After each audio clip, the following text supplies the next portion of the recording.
Katika kipindi tunakuletea wasanii. What's up my guys, I go by the name Runinga. Eti nikipita kwa macho na nipimia, na kama sina pesa unguwezi nipimia. Hapa Shenster the Poet manze. Ngoma moto moto. If you wanna show some love, I don't fake it. Hey, da kumenya mawado makuu. Nani anedera shule. Oh, rutani waku. Vichekesho mkisongaza, mahojiano moto moto, stori za wasanii pamoja na talanta za wasanii. Fiki wa kasi gani kama wapatikani wakati wa shida. Na pia kwenye kipindi utabambika, utajijenga, utaelimika, utakuza talanta yako. My name is Rebecca Mutie, I'm a model and I'm African Kenya. My student. Napenda kusikiza kipindi cha Bonga na Katoni kila Jumatatu kuanzia saa 9 mpaka saa 10. Kumbuka ni kwenye Bonga na Katoni ndani ya TAS TV kuanzia saa 9 hadi saa 10 kila siku ya Jumatatu. This is Bonga na Katoni in TAS TV. Karibuni.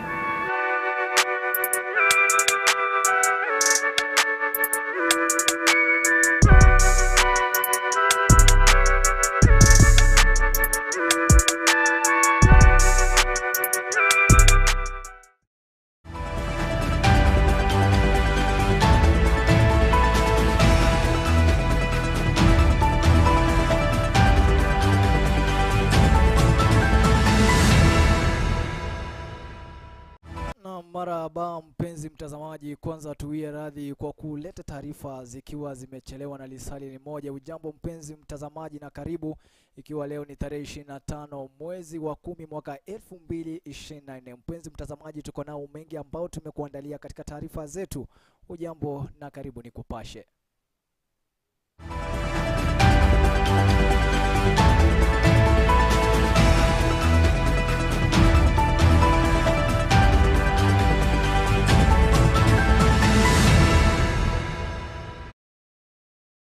Tunaombia Ogechi ungana nami kutoka sasa hadi tamati. Tukianza ni kwamba majaji watatu kutoka mahakama ya rufaa wameteuliwa kusikiliza kesi ya Gachagua kufuatia mapambano makubwa ya kisheria. Kamati hiyo itakagua hoja muhimu zinazohusiana na madai ya ufisadi na matumizi mabaya ya fedha za umma, huku uamuzi ukitarajiwa kuweka kiwango katika kushughulikia kesi zinazofanana katika siku zijazo. Wailimo Lucy ametuandalia taarifa kwa kina.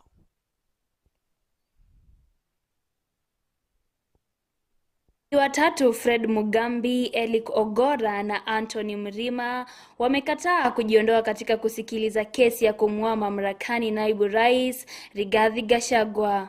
Majaji hao pia walisema Gachagua ana haki ya kukata rufaa dhidi ya uamuzi huo. Pia majaji hao wametangaza kuwa ombi linalopinga amri ya kusitisha kuapishwa kwa naibu rais lisikilizwe kuanzia Oktoba 29 saa 4 asubuhi. Having rendered ourselves above, we now wish to restate that given the public interest in this matter and the need for expedition coupled with the urge to balance the interests of all parties, we shall also give further directions on the way forward.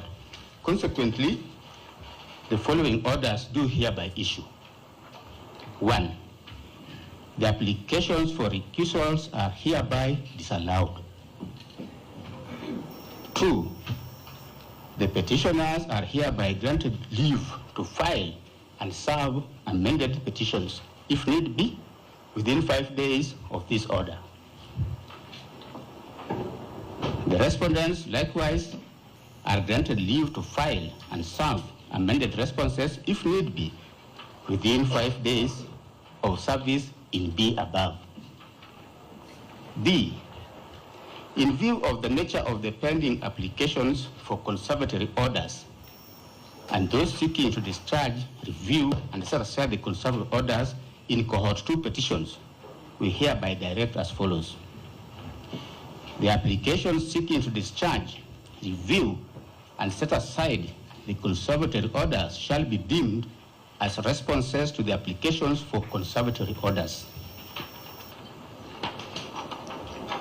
parties are at liberty to file and serve any responses and or further responses to either of the applications together with skeleton submissions within 2 days of this order.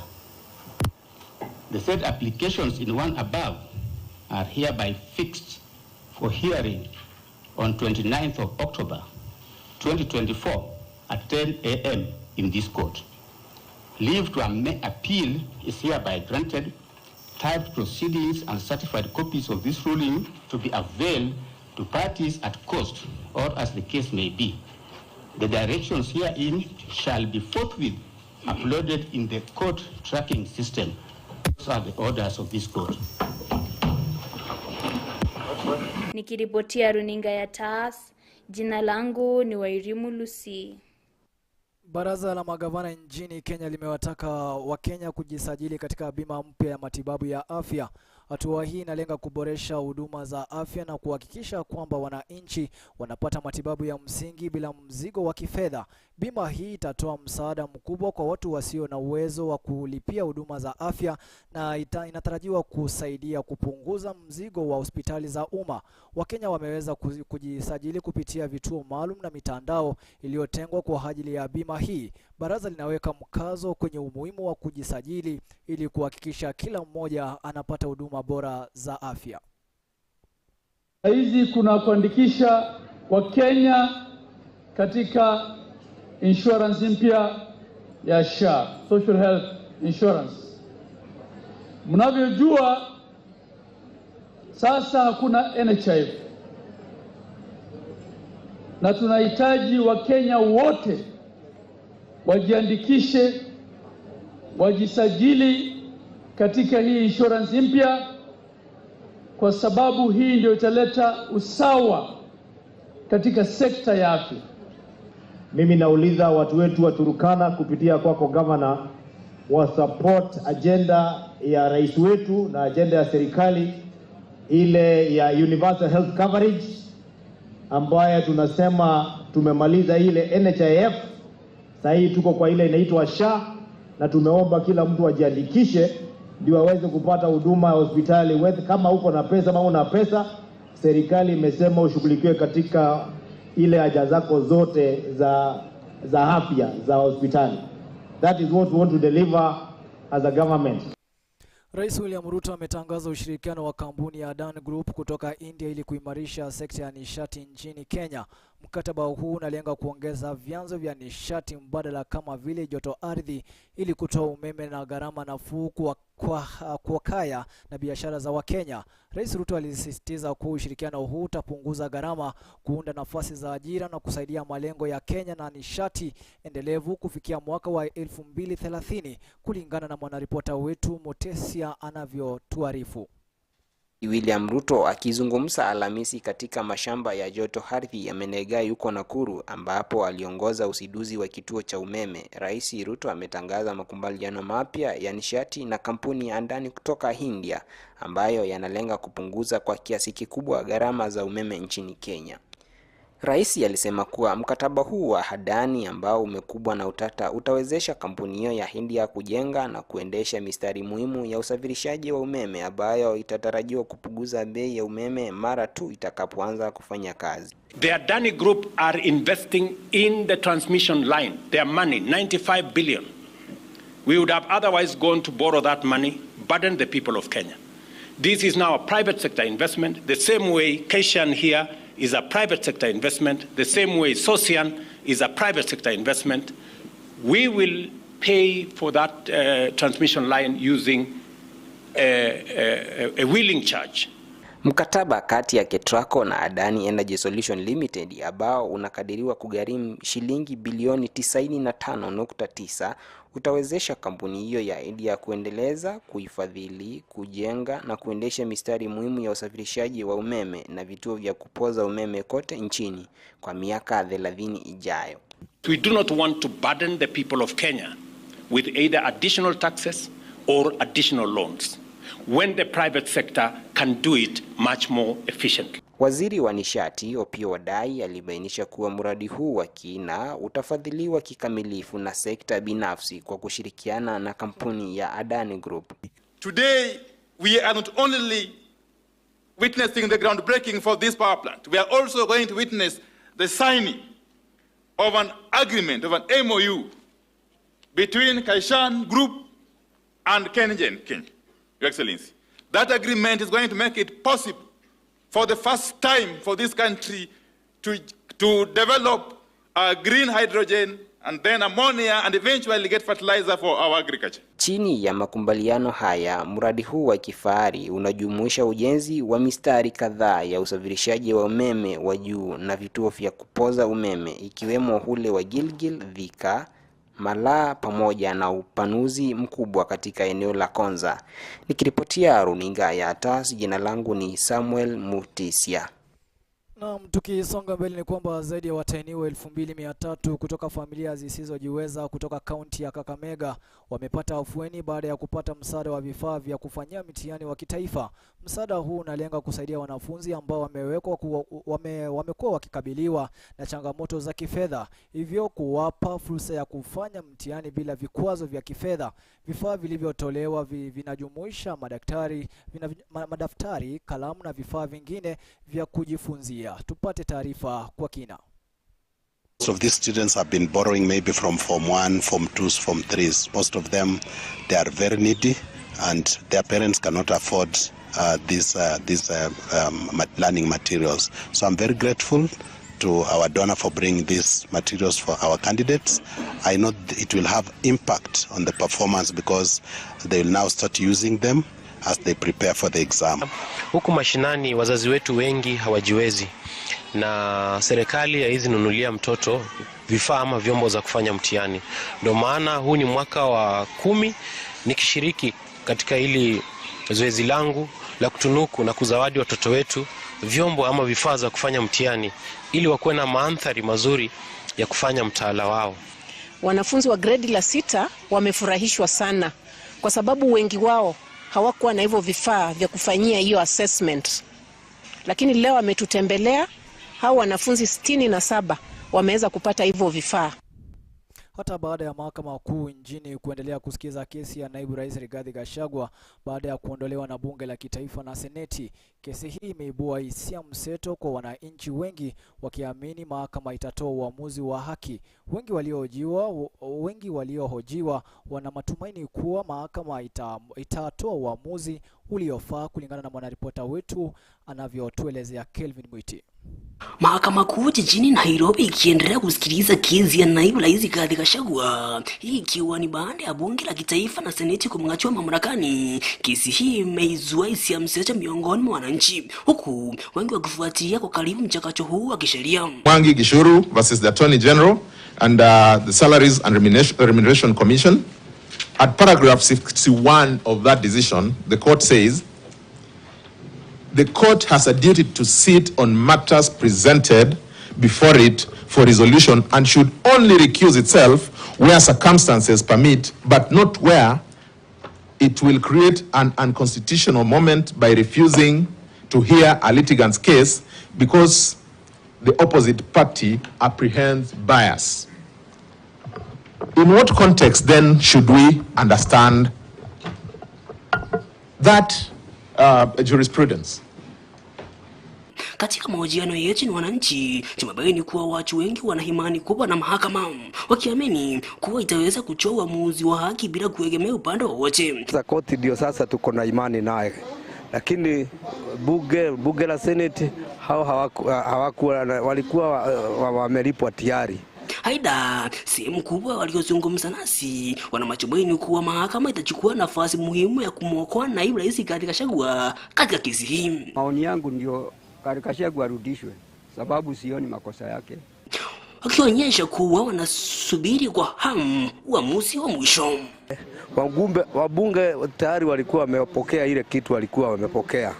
Seneti naye walikuwa wamepokea, manake kama wanamtimua kama yeye iko mgonjwa na hawataki kusikiza hata mawakili wake, inaonekana hapo kutumika ukweli hata kabisa.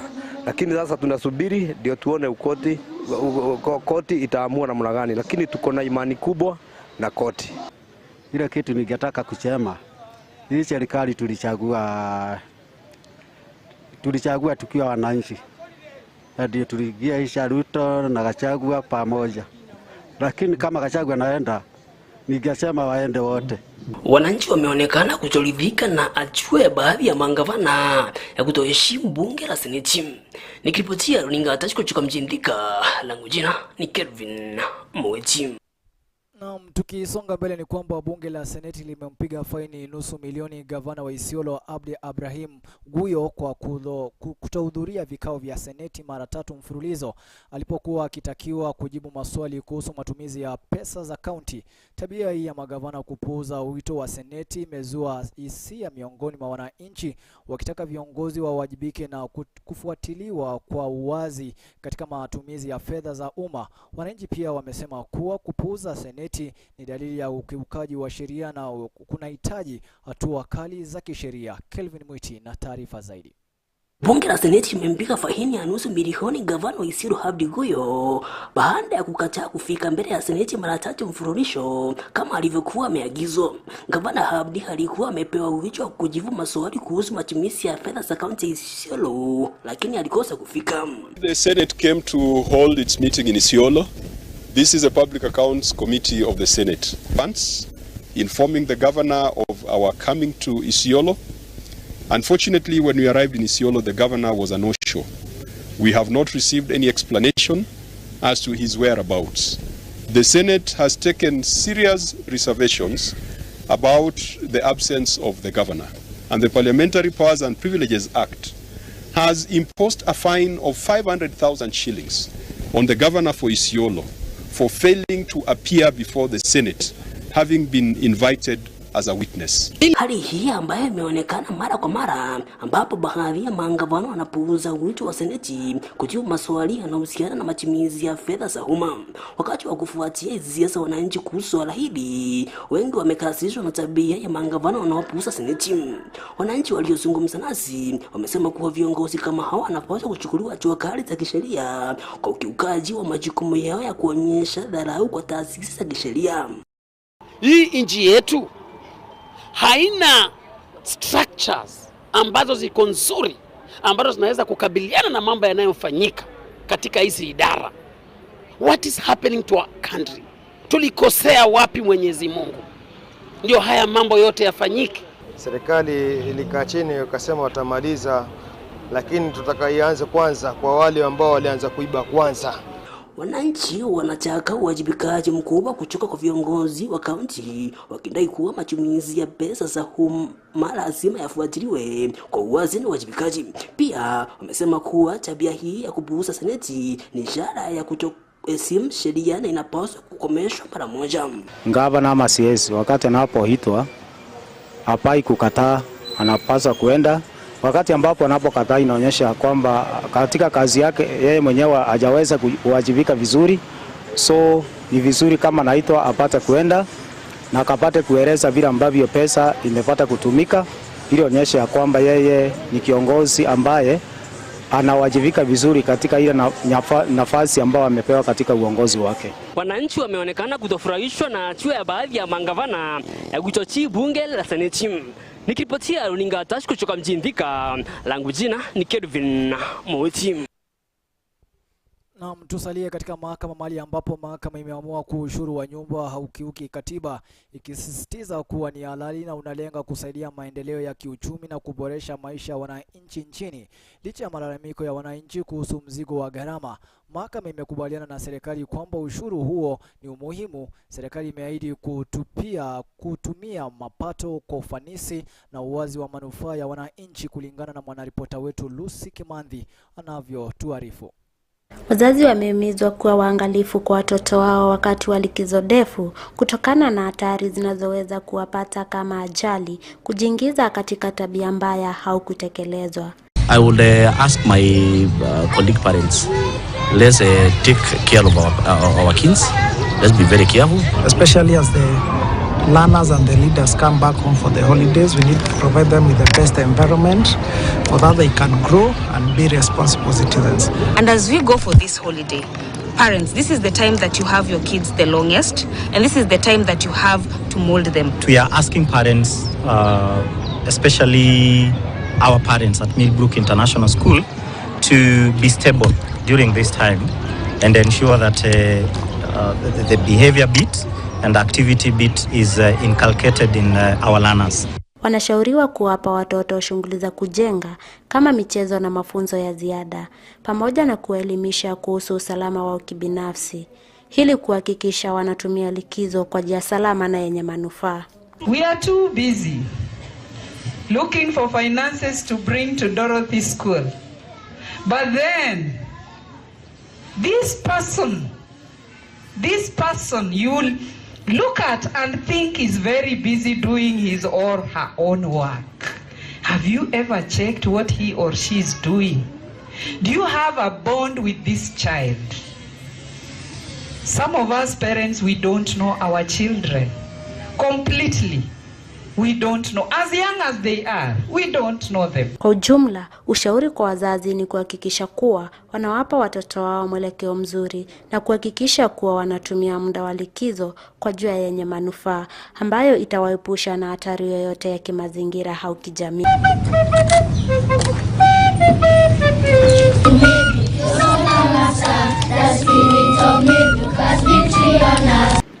Wito umetolewa kwa wazazi kuwa waangalifu kwa watoto wao kwa kipindi hiki wako katika likizo ndefu. Nikiripotia Runinga ya TAS, langu jina Lucy Kimandi.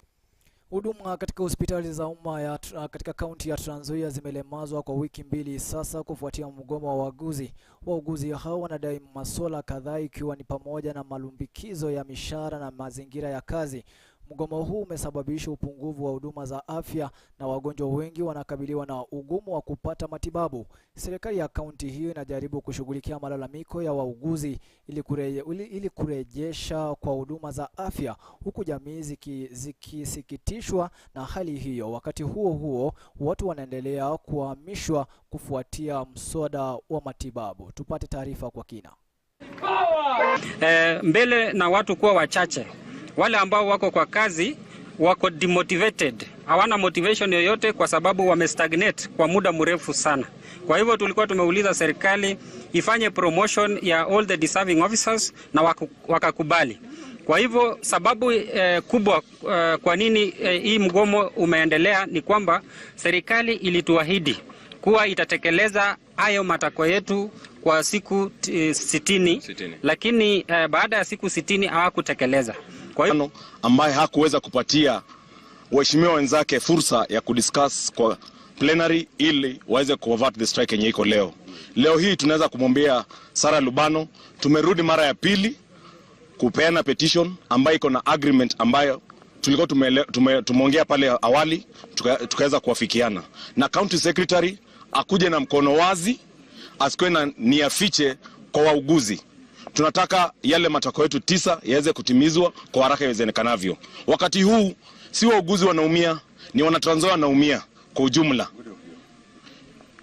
Na tukisonga mbele ni kwamba mahakama kuu imekata ombi la serikali la pathologist wa serikali Johnson Oduor kutoa ripoti ya uchunguzi wa mwili uliopatikana katika ziwa Jahure unaodaiwa kuwa ni wa MCA wa Wajir Yusuf Hamd ambaye alitekwa nyara. Jaji Alexander Muturi amesema kwamba serikali haikuwakilisha sababu za kutosha za kuongezwa kwa muda, wakati maalum wa familia tayari alikuwa ameleta ripoti ya DNA ikionyesha kwamba si yeye. Ian Mungai ana taarifa kwa kina. Baada ya mahakama kuu kukataa ombi la awali la serikali kufunga kesi iliyowasilishwa na familia na chama cha wanasheria wa Kenya, Jaji Alexander Muteti pia alikataa ombi la serikali kucheleweshwa kwa mchakato wa siku 2. Ombi hilo lilikuwa la lengo la kumruhusu mtaalamu wa serikali Hansen Oduor kutoa ripoti ya uchanganuzi wa mwili unaodaiwa kuwa wa mbunge wa kaunti Yusuf Ahmed. The state, on the other hand, has applied for 2 days to enable them to enable the government pathologists complete the test. We have not been told what are the difficulties that the chief government pathologist has encountered. Jaji Muteti alisisitiza umuhimu wa swala hili akielekeza kuwa kusikilizwa kwa kesi kutaendelea Ijumaa bila ripoti ya mtaalamu. Serikali ilishindwa kueleza kwa nini mtaalamu wa serikali hakutoa ripoti kama ilivyoombwa. On behalf of the family, I delivered the samples to KEMRI.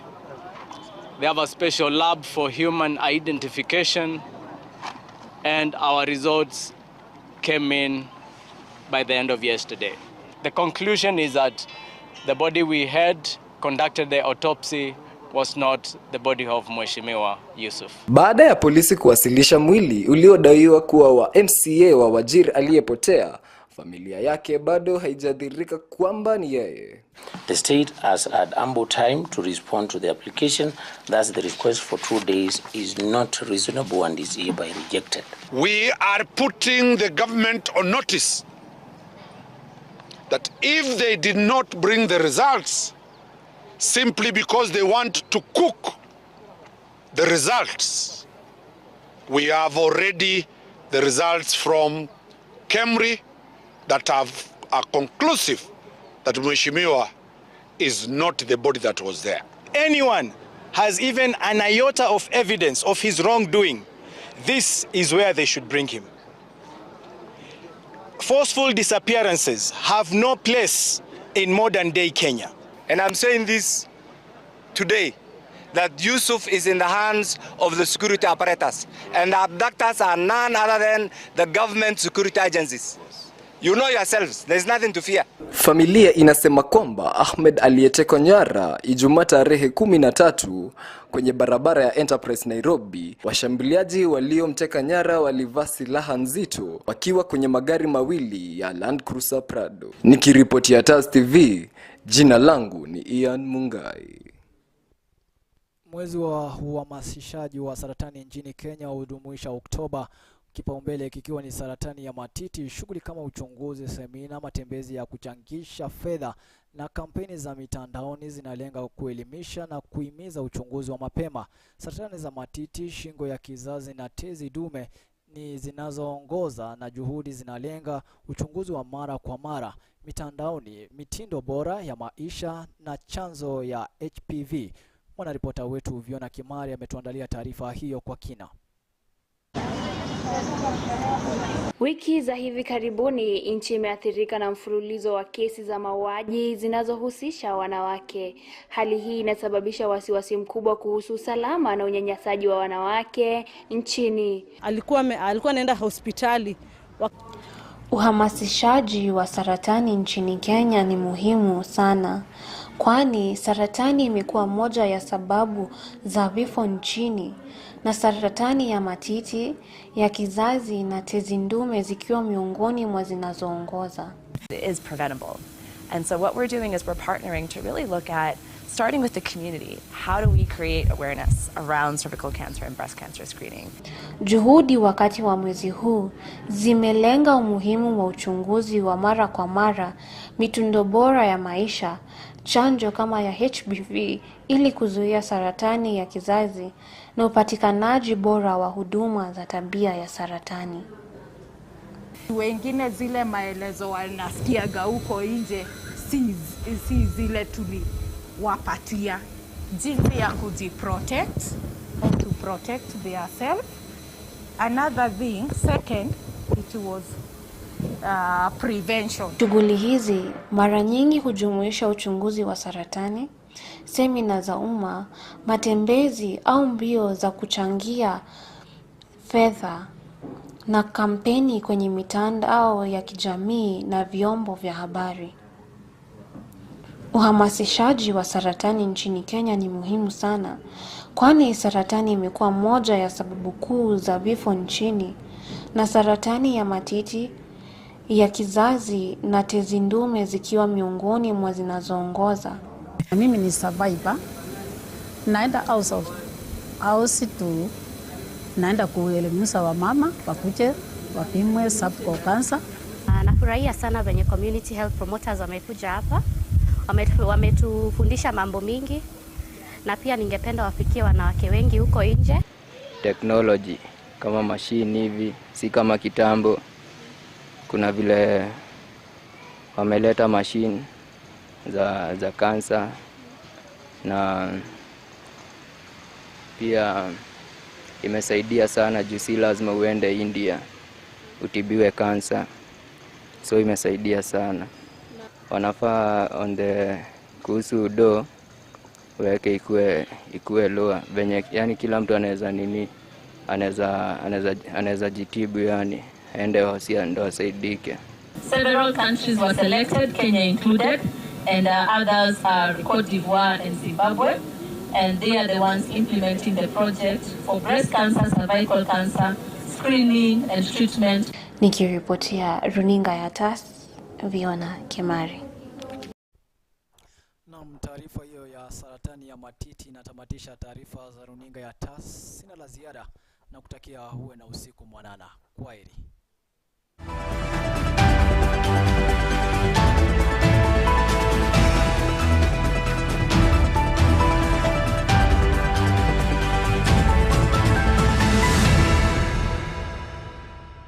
Katika kipindi tunakuletea wasanii. What's up my guys? I go by the name Rainams. Eti nikipita kwa macho na nipimia, na kama sina pesa ungewezi nipimia. Hapa Shenster the Poet manze. Ngoma moto moto. If you wanna show some love, I don't fake it. Hey, da kumenya mawado mako. Nani anadera shule. Oh, warutani waku. Vichekesho mkisongaza, mahojiano moto moto, stori za wasanii pamoja na talanta za wasanii. Fiki wa kasi gani kama wapatikani wakati wa shida. Na pia kwenye kipindi utabambika, utajijenga, utaelimika, utakuza talanta yako. My name is Rebecca Mutie, I'm a model and I'm Afri Kenya. My student. Napenda kusikiza kipindi cha Bonga na Katoni kila Jumatatu kuanzia saa 9 mpaka saa 10. Kumbuka ni kwenye Bonga na Katoni ndani ya TAS TV kuanzia saa 9 hadi saa 10 kila siku ya Jumatatu.